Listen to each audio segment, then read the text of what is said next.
There are no confirmed reports on this. It appeared today in a Lebanon news service, a Lebanese news organization, Tayar.org, Tayyar, citing AFP news sources.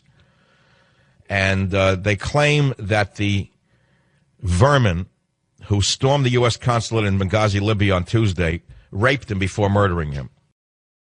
I want to say one other thing about Libya before we move on to some callers. Now, who was overthrown by Hillary Clinton and Barack Obama? Why, the evil man Gaddafi, right? When this uprising began in Benghazi, where the attack on the embassy occurred a year ago, do you know what Gaddafi said?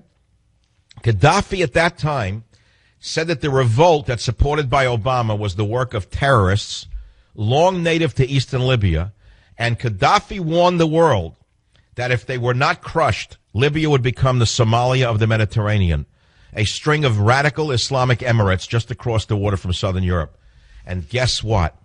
How in the world did this happen?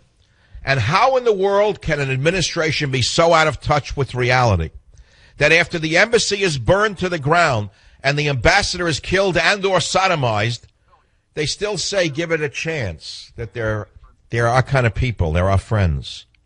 I've never seen anything like this. Either they're all insane, naive academicians, or they're all on drugs. There's no other explanation for this. Did you remember what Hillary Clinton did when they killed Gaddafi? Do you still have that tape, in case you all missed it? Here is the great genius, Hillary Clinton, the great woman of peace, the compassionate Hillary Clinton. Okay, keep looking for it and tell me when we have it. After Gaddafi was found and brutally murdered, apparently he was sodomized as well, incidentally, because that's how it's done over there. That's how they treat the enemy in that part of the world, the tribesmen who are now our friends or the friends of the administration. It was shocking to hear Hillary Clinton celebrating his death. Play it now, Beowulf. Go ahead, please. We came, we saw, he died. You hear the gals? That's the compassionate administration that we have today. The triumvirate of the Valkyries. The triumvirate of the Valkyries. Hillary Clinton, Samantha Power, and Susan Rice. They thought it was just wonderful. You see, they thought democracy was the answer. Now the embassy's on fire. The ambassador's dead. His corpse desecrated. And Obama's so satisfied with his work that he feels it's time to take a break and go fundraising in Las Vegas. In fact, that's where he is. He's not managing the fires that are burning in the Middle East. He's managing to raise money. Let's listen to him. If you think I'm making this up, here is your commander-in-chief today. At least I thought he was our commander-in-chief today. I want to begin tonight by just saying a few words about a tough day that we've had today. You know, we lost 4 Americans last night who were killed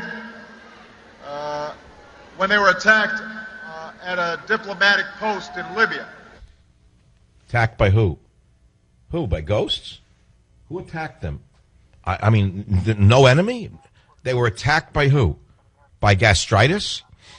They were attacked by a virus? They were attacked by a bacterium? Who attacked them? There's no name. You see, to our government, there is no enemy. But the enemy knows who their enemy is. That's one thing about them. They know who their enemy is. And as I say, you know, this report, which is unconfirmed about the sodomization or the sodomy, the rape of our ambassador by the very people he tried to befriend, they rape soldiers that they capture. You're not seeing it from their point of view. You see, the problem with Americans today is that we're too chauvinistic. We don't see the world through the eyes of 15th century men, proud men. They're very proud. I mean, just ask Hillary Clinton about their culture. She's in love with them.